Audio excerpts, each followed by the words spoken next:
Yes. How are you? It's Pat McKeon, Wealthfront. Hey Pat, it's Paul Fulmer at USAA. I think we're still waiting on the conference on the board meeting to start. How are you doing? Very good. Hey everyone, Xavier from Wealthfront Switzerland.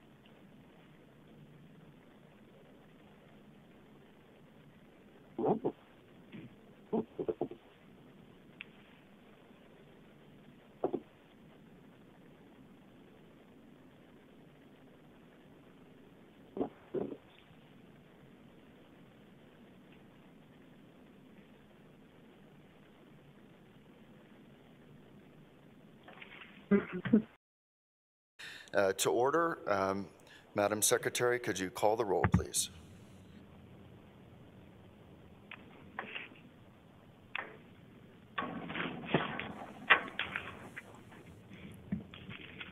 Sorry. Member Klinger?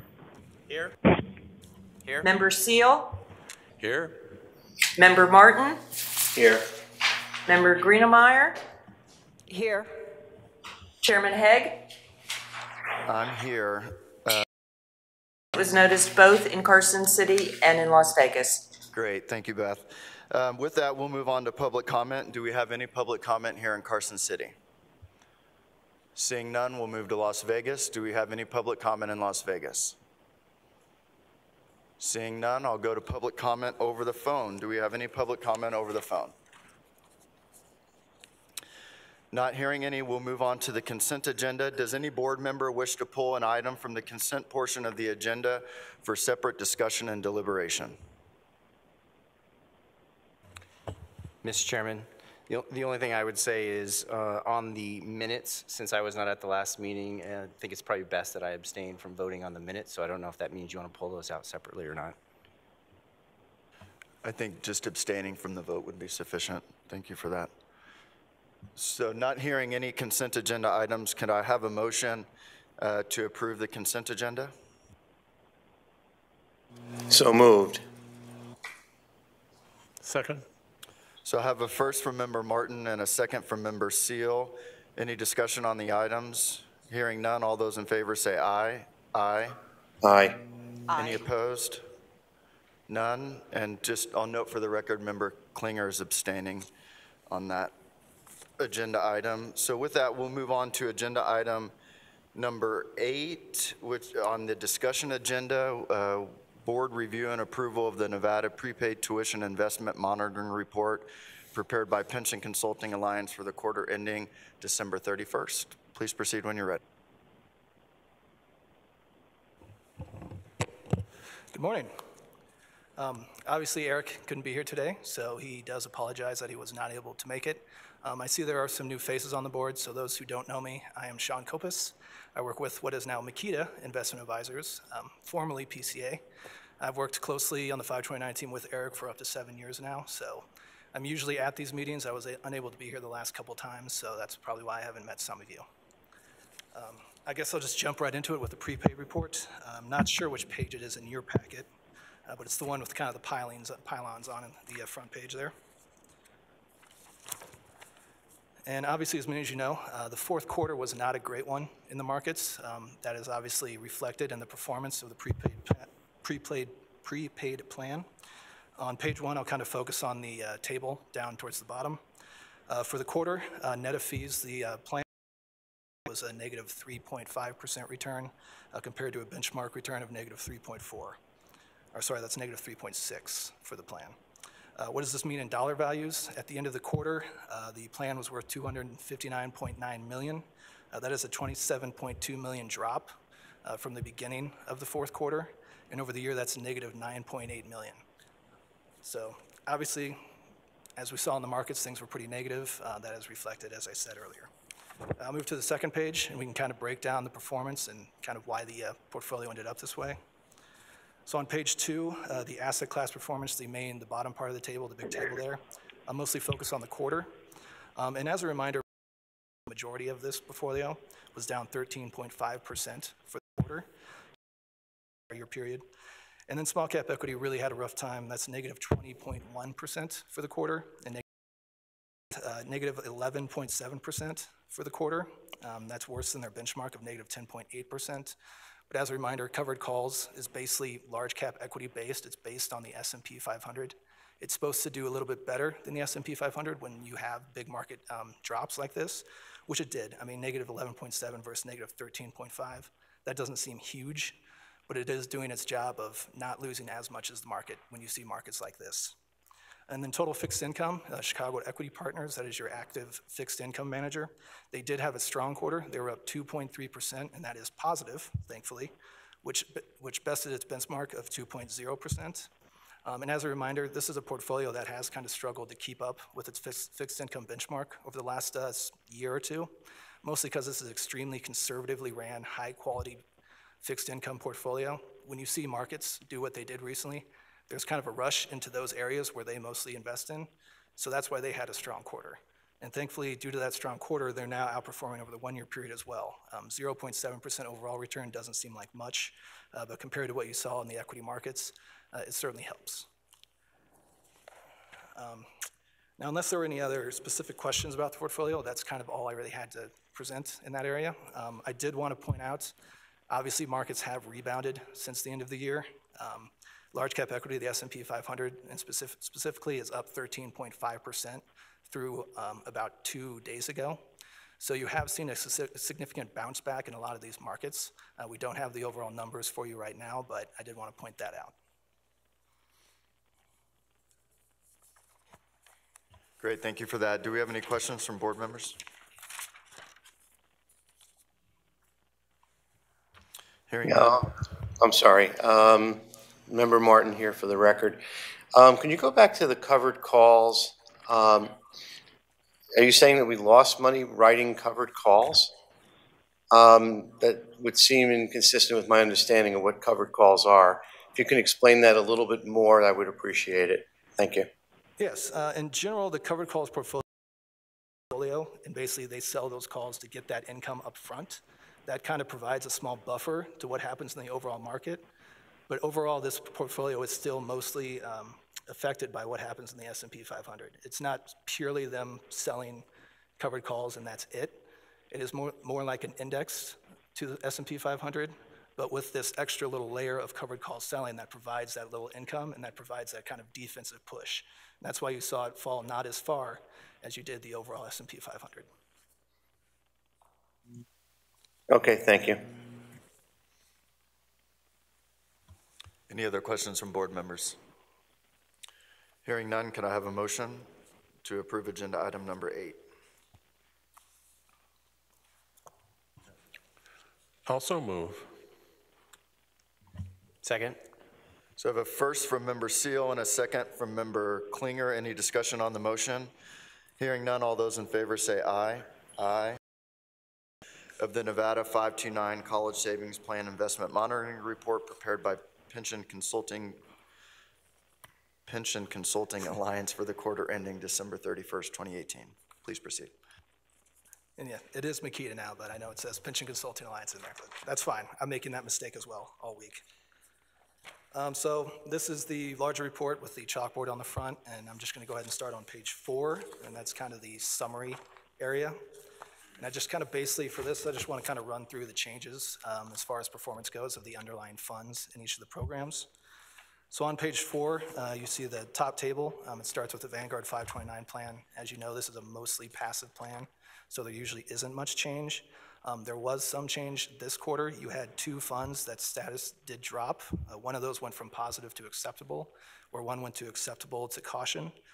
The one that dropped into caution range is the Vanguard Windsor Fund, and that is one of their active funds. I know there were talk last meeting about the Morgan Growth Fund, which is their active growth fund. This is basically their value counterpart. So again, this isn't on watch yet. It just dropped into that caution range, so we'll keep an eye on it. But nothing here is for watch. There's no real big changes, and we still don't really have any issues with this plan going forward. And then below that is the SSGA plan. That is all passive, and as you can see, it's 100% in positive. Everything's following the tracking errors that you would expect, so we have no issues with that plan either.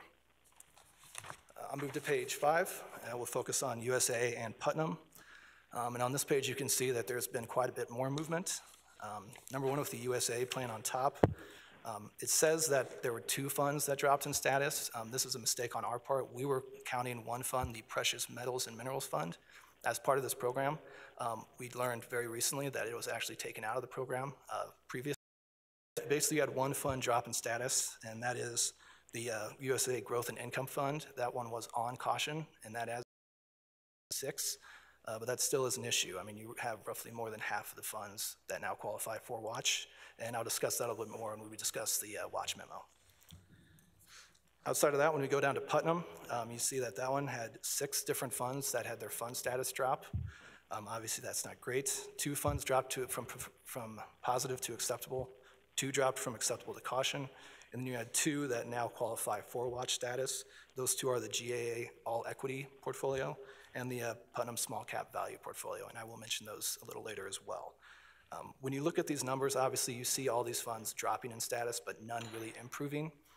What we had over the last quarter was not only were the markets really rough, but for active management, unless you were specifically the kind of manager that does really well in poor markets, you got hurt as well. What we see in this Nevada plan is basically the same kind of movement we saw in underlying funds for all of Makita's 529 plans. Almost everybody had all funds drop down with almost no funds improving. So this is not odd for a 529 plan given the recent quarter that we just had. With that said, and then on the 6th page, we have the relatively new wealth fund plan. As you know, that is also basically all passive. So much like SSGA, everything seemed fine there. No funds have changed in status. There's no. Yeah, Mr. Chairman, if I may, this is Bob Seal for the record. When we see a fund go on to watch, we're not particularly concerned. When we see another one go on to watch, we're not particularly concerned. But in the issue of USAA, we have a whole flock of them. So at that point in time, how concerned should we be? Well, I think the big thing to focus on is how long funds have been on watch. You know, we've had this question internally about, is there just something going on at USA? Why are all these funds dropping at the same time? These funds aren't managed by the same people. Most of these funds are sub-advised by different advisors. So when I look at the kind of group of funds and be like, what's the commonality here of all these funds doing poorly, there really isn't one. So in that sense, it's not kind of an overarching issue with all these funds. It's just you have a point in time where all these different managers and these different strategies just happen to be underperforming at the same time. When we look at the watch memo in a minute, you'll notice that there are 2 of those USA funds that have been on watch for more than a year, and I will discuss those in more depth. 3 of the funds that are on watch were just added last quarter, so they've only been on for 3 months now, and then obviously we're adding more funds this quarter. So I understand you're kind of worried about this, and we kind of feel the same way, but when I look at it underneath, you know, it's not like some advisors might have 4 different portfolios on watch, and they're all basically ran by the same kind of general team, so you can understand why they're all on watch. That's not the case here. It really is just kind of a perfect storm of all these different managers just happen to be underperforming at the same time.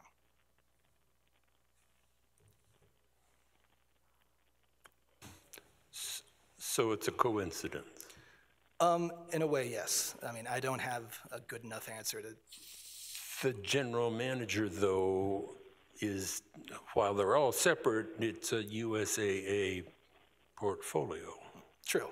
And we will look at this, you know, kind of one portfolio at a time. The same way with other ones, if you have a portfolio that obviously has been underperforming for a long time, it doesn't seem to be working, you start having manager changes, that's when we start looking into replacing this. You know, the good thing that I will discuss is 2 of the longer term watch are actually doing better, much better now. But it really is, you just have, you know, I just don't have a great answer other than you've had, 5 funds now that have just really hit a bad stretch of performance over the last 6 to 9 months. Thank you, Sean, for that input. Seems to be blowing it out of the water in terms of being positive, whereas the other ones are not so positive, as we noted. Is there anything in particular that stands out as to why? I mean, maybe the other fund should take fund management lessons or something, but that's statistically significant since it's so much more positive. Is the definition of positive the same in terms of rates of return, or is it scaled to the types of investment maybe that Wealthfront is doing? A little clarity would be great, because obviously if I were looking at it and saying all things being equal, Wealthfront would win at least this quarter. So I appreciate some more clarity. Thank you. Yeah, of course. To mostly clarify, the difference between Wealthfront, and this also goes for SSGA as well, is they're basically all passive investments. So it really is a case of active managers versus passive managers. When we look at positive acceptable for passive funds, we're really just looking at their tracking error. Are they tracking the markets the way they're supposed to? And typically, most of Wealthfront are mostly a couple iShares funds, mostly Vanguard, well-known passive index funds. These guys know what they're doing. So that's active managers. So that's why you see a lot of movement typically, whether it's positive or negative, with USA and Putnam, because they are typically mostly active, whereas Vanguard, SSGA, and Wealthfront are almost entirely passive. Well, hopefully the active managers will catch up, because that reminds me of the old Woody Allen joke about, or I think it was Buddy Hackett, I don't know, but where his wife loses $500 and he's yelling at her and she says, well, you lost $5,000, but, and then he says, well, at least I know how to gamble. But yeah, that would be very concerning, that if a passive investment's outperforming an active manager. So that's something we should really keep an eye on moving forward. Yeah, and I agree.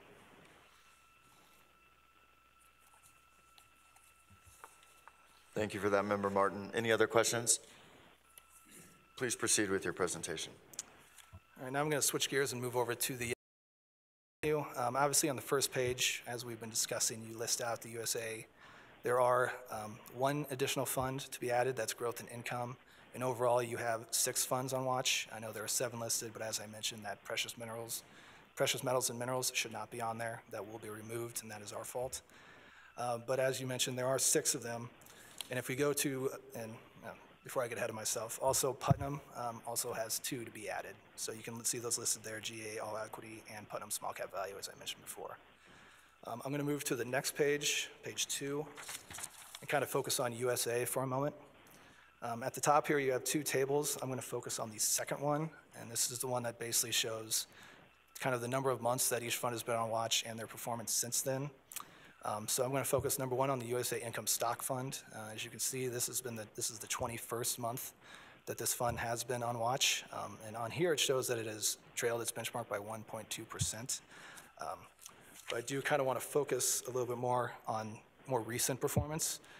Obviously, when I talked about the poor kind of recent market we've had over the quarter, an income stock fund like USA's Income Stock Fund, it's dividend focused, it's meant to be conservative, it's meant when the markets go down, it invests mostly in defensive style stocks.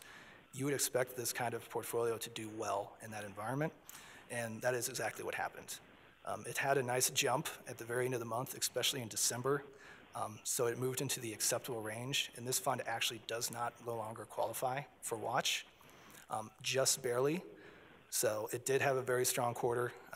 Although it trailed its benchmark by 30 basis points, it ranked in the 22nd kind of area of its peer group, which is other equity, recommending it be taken off of watch yet, simply because it's just barely on that line between acceptable and caution, and we want to wait and see how it does to be sure that we can remove this from watch status. I can say that since the beginning of the year, through February, it is outperforming its benchmark by 66 basis points. So that kind of, that upswing in performance that we saw at the end of the year has continued over this market rally, so that is a very good sign. But as I said, we don't recommend this be taken off watch yet, but it has improved quite a bit. The next one I wanted to focus on is the small cap growth stock, or the small cap stock, which has been on watch for 18 months. This one, as you can see, since it's been on watch, it has outperformed by roughly 60 basis points. This fund also had a very strong quarter. It outperformed its benchmark by 40 basis points over the fourth quarter, and over the one-year period through 2008, it outperformed by 1.1%, and it ranked in the basically around the 35th percentile for both those time periods. So this one has also seen its performance really rebound over the past year. It does still qualify for watch, but it is definitely moving in the right direction. And since the beginning of the year, it's up about 14 basis points. Not a lot, but it is outperforming its benchmark, much like the income stock fund did, and it's ranked about in the 26th percentile since the beginning of the year. So basically, the two long-serving USA funds that have been on watch have seen really good improvements in their performance. So for us, that is an encouraging sign. So I didn't want to go into as much detail in the next three. As you can see, those funds were put on watch last quarter, so this is their first 3-month period. I will really quickly say that the USA Growth Fund had an extremely strong fourth quarter. It outperformed its benchmark by 3.4%. It ranked in the 8th percentile of its peer group. So that is obviously very good. Still qualifies for watch, but is very quickly moving into the area where it no longer does. And like the other funds that I mentioned, it has outperformed its benchmark since the beginning of the new year. Just quickly kind of glossing through USA Value and emerging markets. Unfortunately, the story of these aren't as good. These ones still seem to be trending downward. They didn't have great quarters. Their one-year periods were also outperformed their benchmark since the beginning of the year. USA Value is outperformed by 1.7% and is ranked in the 8th percentile in that period, whereas the USA Emerging Markets Fund is outperformed by 2.8% and is ranked in the 10th percentile of its area. So while these two funds are over the longer term, the short and medium term that we look at for watch criteria aren't improving that greatly, they have definitely been doing well this quarter, so it is an encouraging sign. And then really quick, the new one that we want to add is the USA Growth and Income Fund. This one qualifies due to both its short and medium-term performance, and again, that's rolling 12-month excess return and rolling 36-month excess return. Over the most recent quarter, it basically matched its benchmark, didn't return anything, 0.0% excess return. But over the one-year period, it was down 3.5%. So this one definitely had a really tough 2018.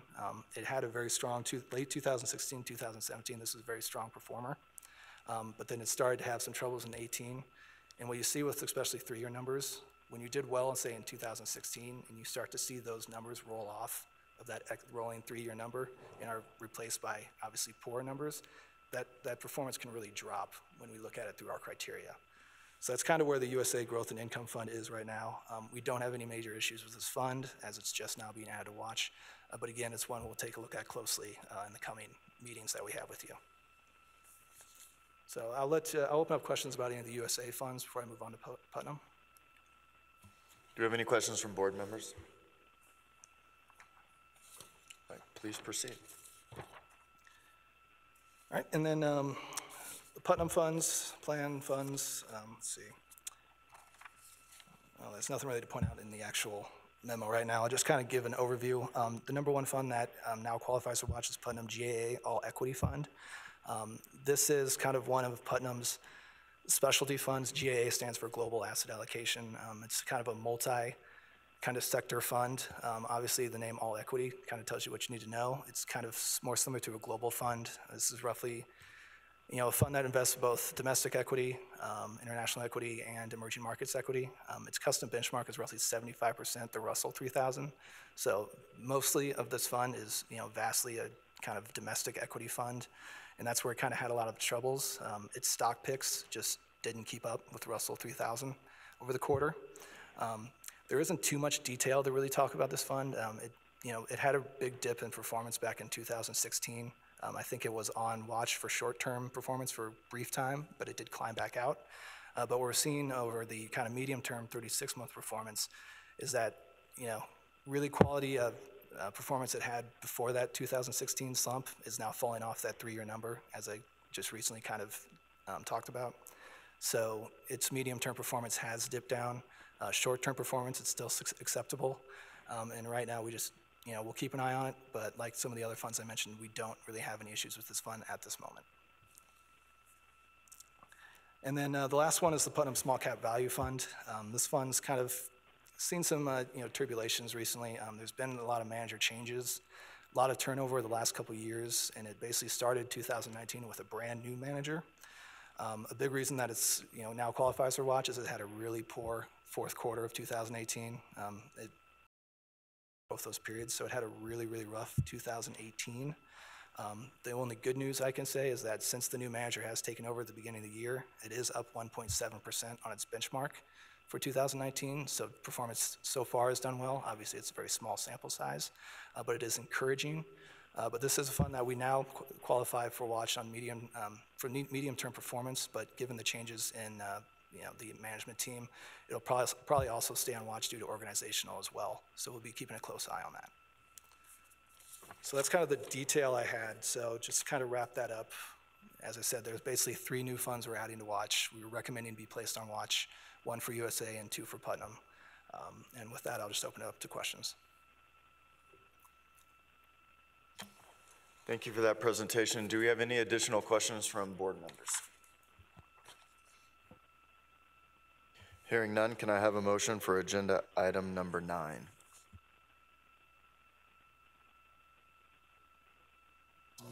I'll move approval.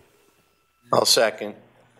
So I have a first from member Seal and a second from member Martin. Any discussion on the motion? Hearing none, all those in favor say aye. Aye. Aye. Any opposed? The motion carries unanimously. With that, we'll move on to agenda item number 10, which is the board review and approval of the annual investment presentation for the Putnam 529 Plan of America, for America. Thank you. Please proceed when you're ready.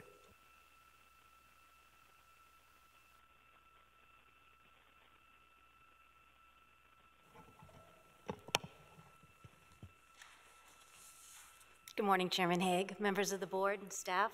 I am Judy Manscombe, Senior Manager of Investment Strategies at Putnam, and I am joined by my colleagues to deliver the annual review for Putnam 529 for America. On the phone, Ian Estabrooks, an investment director on the equity team, has dialed in, and then joining me here live is Brendan Murray. He's a Senior Investment Director on the Global Asset Allocation team.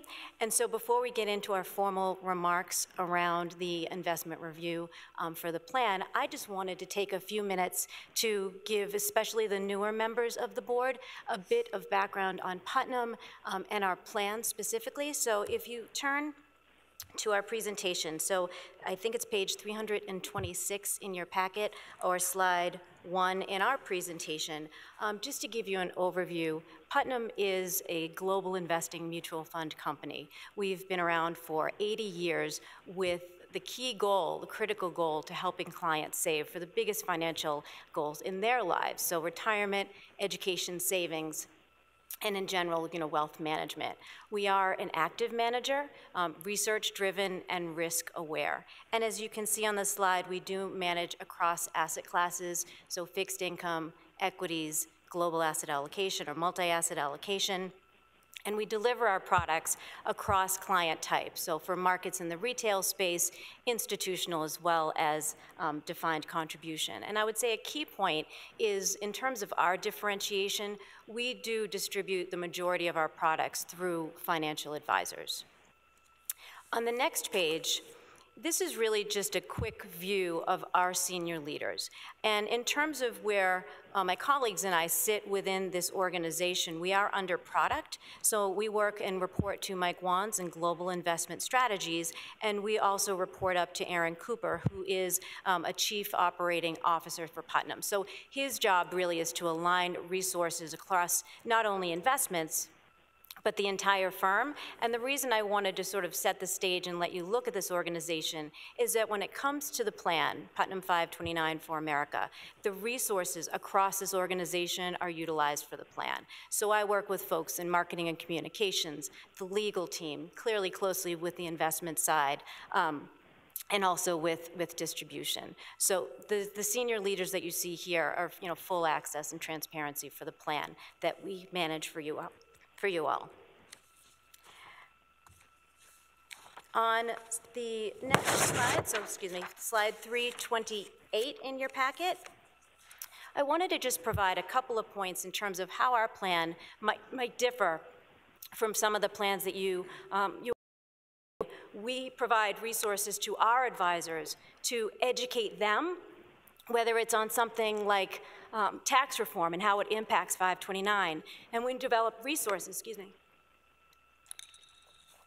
All the resources that we developed are really used at the client level. So whether you are a parent who has a newborn and you're saving, whether you have a child in middle school, or whether you need an action plan for a child in high school who's getting ready to go to school, we develop the materials to certainly educate the advisors, but at the end of the day, we have materials that go straight to the client. Customer service is key for us, it's critical for us, and we're very proud that we've won the Dalbar Award for Service for the past 29 years. And then finally, just some benefits for Nevada residents. This is something that we consider critical in terms of the value add. So there is no annual fee for a Nevada resident. We offer a scholarship program for folks in the plan, and there is no board fee for Nevada residents in our plan. And we'll continue to build, as we build our footprint, continue to work with you all to find ways to add value specific to the Nevada client. And then finally, I wanted to give you all a snapshot of the investment options that are available in the plan. So the next couple of pages review just that. We offer age-based portfolios, fully diversified goal-based portfolios, individual options, as well as our absolute return options.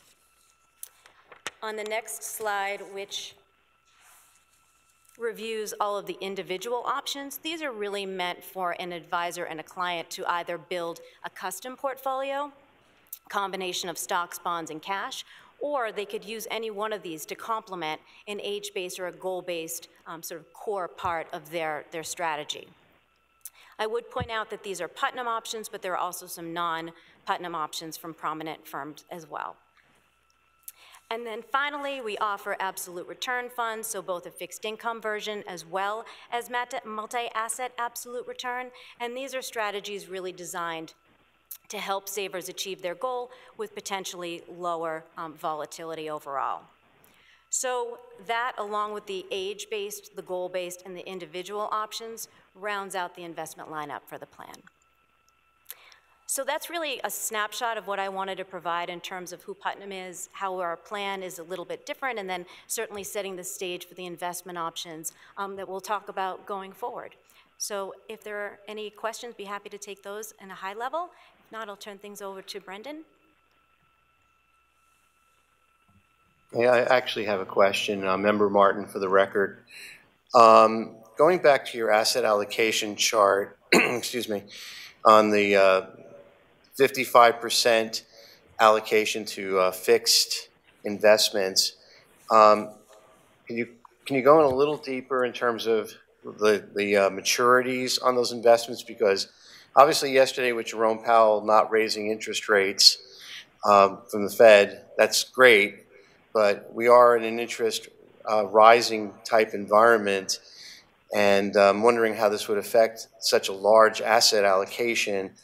And maybe you're compensating for it by shorter term maturities, but if you can just go over that, since it's such a large part of the asset allocation, I think that we should understand a little more about what that is. Thank you. Sure. This is Judy Minsk. I'd like to just clarify that the breakdown you see is actually for the entire firm. So it's not for any one individual investment option offered by the plan. It represents Putnam's assets overall. I guess that leads up to the follow-up question, how about? There's actually a breakdown of assets by investment option. And so we manage for you all, a combination of age-based, goal-based, and individual options, all of which have a portion of portfolios within the plan if you'd be interested in digging deeper. I think I would be. So I'm kind of curious what the active management part of this is, and because fixed investments are very passive by their nature, but if you can provide that information, that would be greatly appreciated. Thank you. So on slide 37 of our presentation, which is essentially like third to the last slide, there are assets by investment option, and as you can see, the income fund represents 1.45% of the plan, and there is a high yield component as well. We were not necessarily prepared to talk about those individual funds today, but there are different teams that obviously, manage the investments within those options.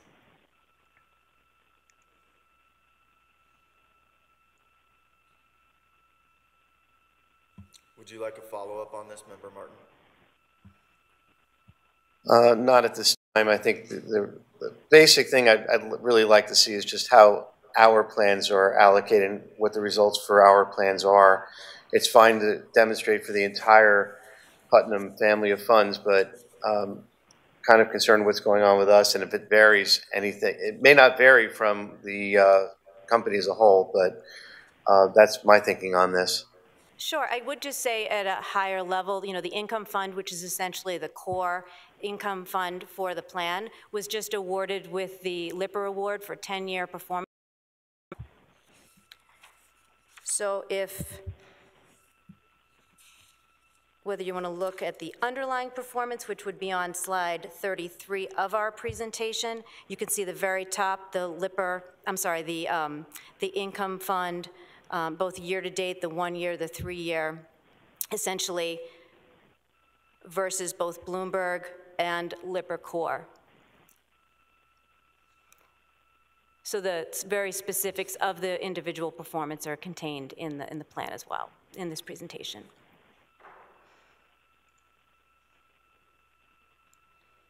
So year-to-date, just as an example, which would be the sort of the same as the 1 year, the Lipper overall ranking was negative 0.69, and our fund was positive 6.4. For the 3 years, the fund delivered 2.97% versus the Lipper Core at 1.99. We also outperformed in the 5 year, and then just for the 10-year number to point out that the Lipper Core bond category delivered 4.19 versus the income fund at 7.93. But happy to provide additional information, go deeper in terms of what makes up any of the funds. Be happy to deliver that as follow-up. That would be greatly appreciated. Okay. Looks like some good results, but I'm just wondering how it applies to us. Thank you. Thank you, Member Martin. I believe we have a question from Treasurer Conine. Thank you, Chair. I appreciate it. You mentioned the scholarship fund that's available. Could you give us some information on how high the utilization is? Do they have to apply for it, or does it automatically kick in when they hit the savings amounts? Just a little bit more data there. Sure. So generally speaking, there is no application process. It automatically occurs. And it's relatively simple for the Nevada resident. They establish a plan with us. They have a $1,000 balance after a year in the plan. And after the fiscal year end, about a month or so later, we fund the accounts that qualify. So we work with your office. We give them the list of the eligible accounts. And you all have a scholarship account that ultimately, so we ultimately provide you with an account that pays these eligible accounts every year. What percentage of accounts end up becoming eligible for it? I would say the majority of the Nevada accounts. This is something that we feel like could really continue to build a bigger footprint in that space, but many of the accounts do. I don't have an exact percentage. I'd be happy to get that for you, but it's a pretty high level. That'd be great. Thank you. Did you? No. More formal review in terms of market overviews and performance within the age and goal-based options. So thanks, Brendan. Great. Thanks, Judy. Good morning. Thank you for having us here. This is Brendan Murray for the record. What I will try to do, as I've done in the past, is to give a quick market review, talking about what happened in 2018. Then I'll talk about some of the risks that markets face in 2019 and how the plan is designed to mitigate those risks. And then finally, I'll finish with a performance review for the two most utilized options within the plan, the age-based and the goal-based options. But as I'm going through this, I'll try to move relatively quickly. Please ask questions as I go. Don't hesitate. The first half to 3/4 of the year were relatively good for markets. We had solid growth in the U.S., We had a stronger dollar. We had a Fed that was hiking interest rates because they thought that the economy was in good shape, and markets generally responded well. As we approached the fourth quarter, some of this started to unravel, and market participants started to wonder if the Fed was hiking too much and was going too fast. Market participants started to worry about the state of global growth. We saw a slowdown in China. We saw that start to spill across other international markets. And so there was a general global growth concern. And so as a result, the fourth quarter was very bad for most risk assets. And in fact, where it left us at the end of the year is a very unique scenario where for only the third time since 1970, stocks, bonds, and commodities all underperformed cash. That's very rare. We think about environments where stocks do poorly like 2008, and typically bonds do well and offset some of that. So this was a very unique year where basically everything finished the year negative. So it was not good for any kind of diversified portfolio. When we look at markets, and this is on page 9 in the Putnam portion of the packet, you can see for equity markets, everything was negative, whether it was the between growth stocks and value stocks. Growth stocks did much better than value. So in other words, more expensive stocks outperformed more cheap stocks. And I'll talk more about this later as it impacts our performance. But international stocks underperformed, down almost 14%, and small cap stocks underperformed, down 11%. So a very poor year for equity markets. Largest and most representative bond index in the US was flat. We saw interest rates rise on the short end of the curve as the Fed was hiking rates. And whenever interest rates rise, that puts pressure on the price of bonds. And you can see corporate bonds, which are more sensitive to the stock market, had produced a negative return. And the only real part of the bond market that put up a positive return was longer bonds, because longer dated bonds actually had their yield come down slightly and the price come up slightly. So they weren't for longer dated bonds. When we look at the next page, we get a picture of the global economy. And I talked about how markets started to worry they're trending down. Now, a key point here, none of them are trending into negative territory. So we're not talking about a global recession at this point, but we are looking at manager indices, which tend to be a good indicator of global growth. Still growing, but growing less quickly. So that's the global backdrop that we face. Now, I'll pause there for any questions on 2000. Yeah, I just have one. My favorite question, Mr. Chairman, approximately, I guess I'm talking about, I always like to talk about our funds, but that we have invested, but I guess in general, how much are we invested in foreign in terms of percentage of the whole? Is it 10%, 20%, 40%? Sure. In the age-based and goal-based options, and I'll get into a little more detail on this when we get into the review of those portfolios, but the strategies that we use to build both portfolio to 25%, and that's in that all-equity portfolio that we talked about earlier.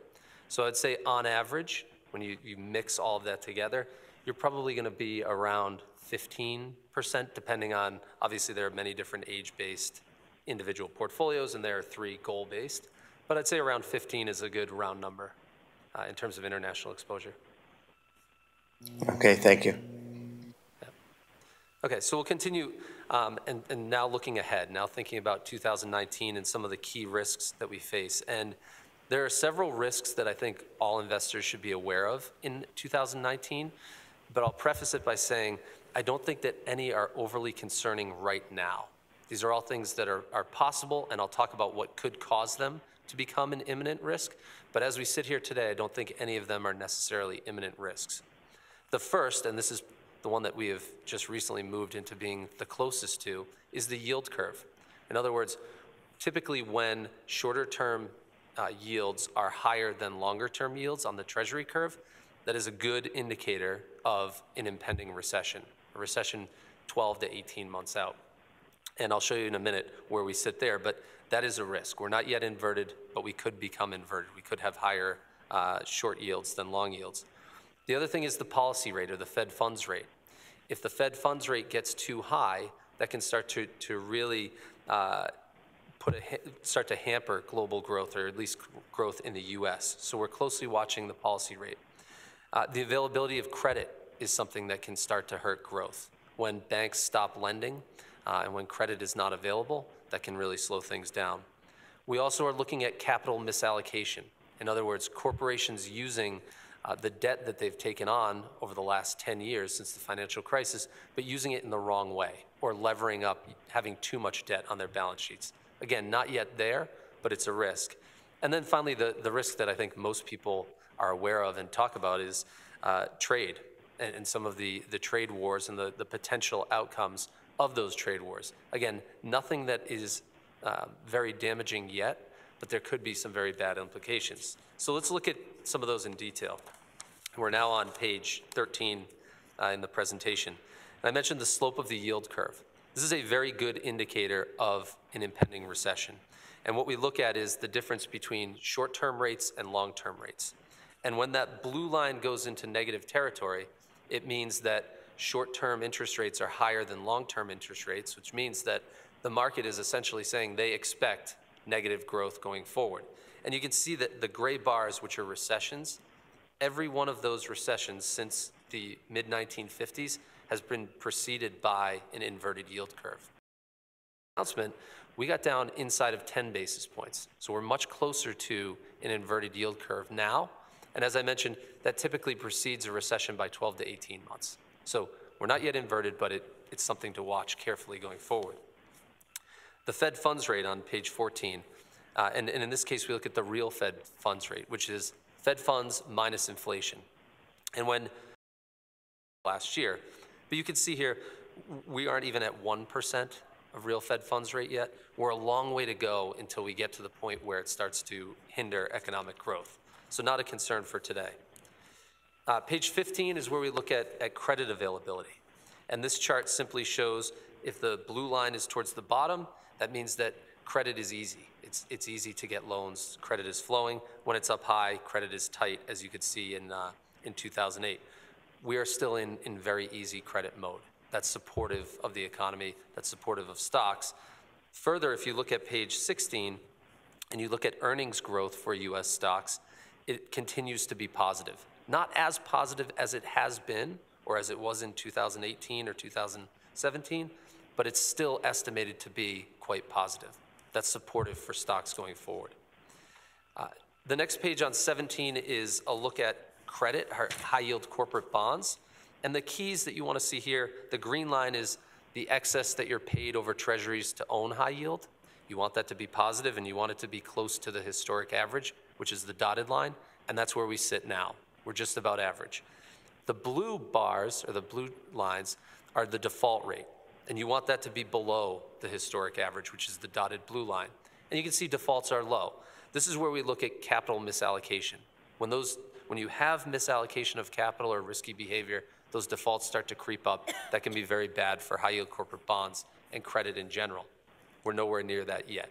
So another supportive chart.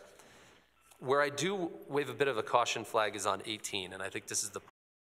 You can see we've really had two major trends in bond yields. You had 37 years where bond yields moved up, which tends to be a headwind for fixed income, because if yields are going up, the price of the bonds are coming down.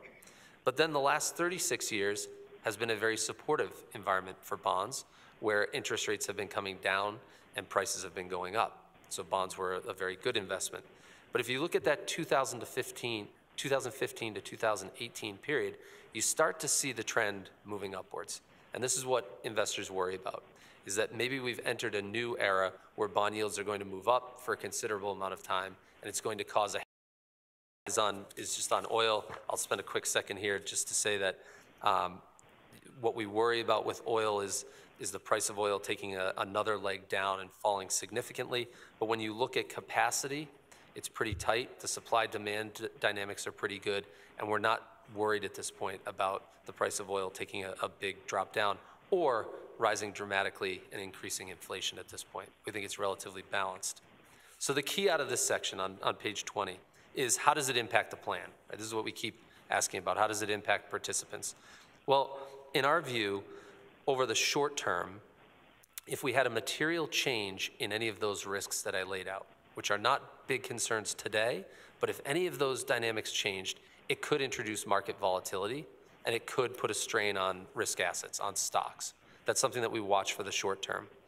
For the long term, the concern is, what do bonds do going forward? Right? If interest rates do enter a new era of climbing, how much protection do bonds provide? How much return do they provide? We think it's a lower amount of return and a lower amount of protection going forward. And we also think that stock market returns have been extremely good since the financial crisis, the last 10 plus years. We expect slightly lower returns. So that will have an impact. Now, the absolute key question is, how does this impact the plan? And I'll talk about how it impacts mostly the age-based and the goal-based options, because that's where almost 75% of the assets are. And I think the key there is diversification. Diversification is really the only, as we say on our team, it's the only free lunch in investing. It's really the best way to protect is to have diversified portfolios. And that is exactly what the age-based and goal-based options provide.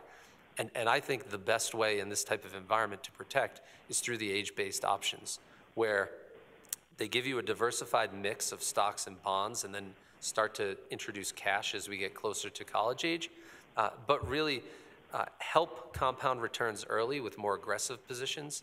But then as you get closer and closer to college, really start to de-risk and take market exposure off the table. That's the best way to deal with any of these environments. And so I think the plan is very well positioned for the environment going forward. Now, before I get into the actual performance, I'll stop there again for questions. Any questions from board members? All right, I'm not seeing any. Please proceed. All right, so into the performance review. And I'll start with just a quick reminder of some of the key elements of the diversified options. So this is on page 22. And when we talk about the glide path, we're talking about the age-based options here. And as I mentioned, our glide path, so that's taking someone from the first days of investing all the way through college, we start with a portfolio that's slightly more aggressive because the time horizon is longer and we're trying to, and time horizons are lowest. We really want to protect that balance, and that's why we have more cash at that point in the portfolio. In terms of how we manage it, these are managed completely in-house. They're not fund-to-funds where we're investing in other firms or other funds at Putnam. Everything is managed by the Global Asset Allocation team, which gives us some advantages in terms of really controlling exactly what allocations we have and the exact security selection that's implemented within each of those categories. So it allows us to better manage risk and have more precise positioning. And this is being done by a team that's been together since 1994 and managing 529 portfolios since 2000. So it's a long tenured, experienced team.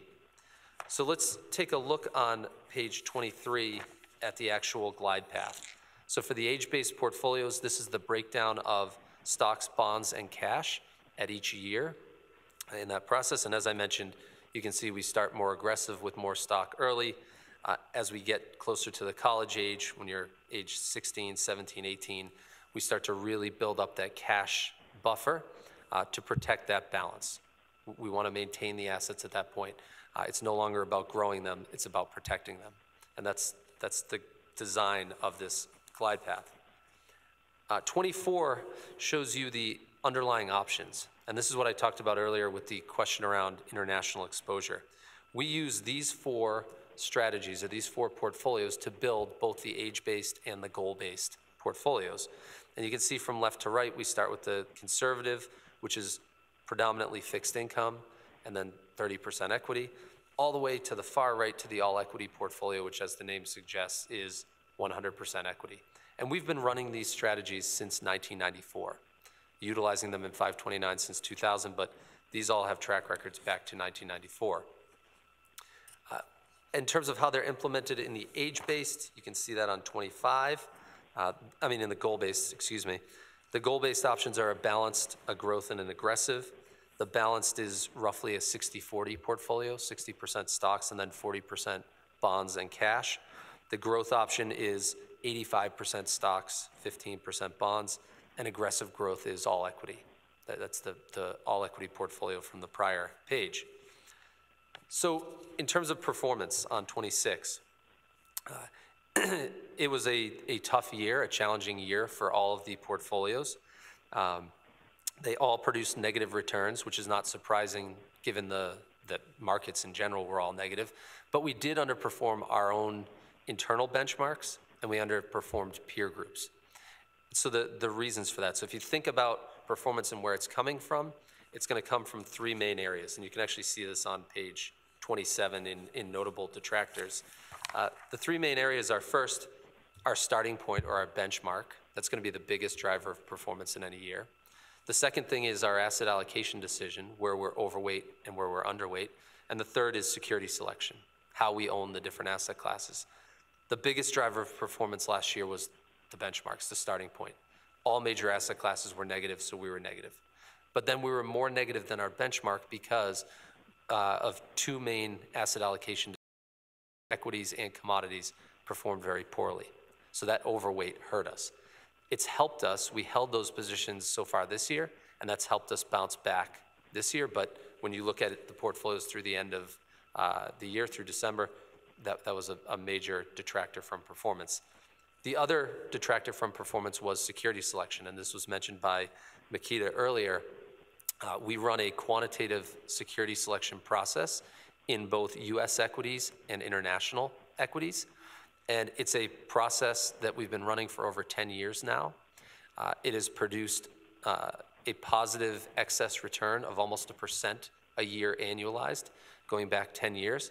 But in the past 3 years, in two of those years, 2016 and 2018, we underperformed the benchmark. And if I had to boil it down to one thing, and there are many factors that contribute, but I'd say the biggest factor and the easiest way to understand the performance is thinking back to that growth versus value chart that I showed you earlier, where growth stocks or more expensive stocks have outpaced value stocks or cheaper stocks considerably over the last several years. And this is largely due to the FANG phenomenon, Facebook, Apple, Amazon, Netflix, Google, where those stocks are extremely expensive by any metric, but yet they continue to outperform the market. And if you look at last year, Netflix was up almost 40% for the year. Amazon was up almost 30% for the year. This is a year where stocks in general were all. And we stick with that strategy. We think that it continues to make sense going forward. It has made sense over the long market history. But in years where the FANG stocks do so well and everything else does poorly, that hurts our performance, that type of dynamic. So we're still very confident in our ability to implement quantitative security selection and to make positive asset allocation decisions, but 2018 was a very challenging year for both. So I'll pause it there, see if there are any other questions. Thank you for that. Any questions from board members? Does that conclude your presentation? My portion. It does. Okay. Thank you for that. That was a good presentation, very beneficial. So with that, can I have a motion to approve agenda? First from Member Klinger, a second from Member Greenemeyer. Any discussion on the motion? Hearing none, all those in favor say aye. Aye. Any opposed? The motion carries unanimously. We'll move on to agenda item number 11, which is for the board to Pardon me, this is Beth in Las Vegas. I just want to say for the record that Member Martin stepped out of the room and did not participate in that vote. Okay, thank you for that, Beth.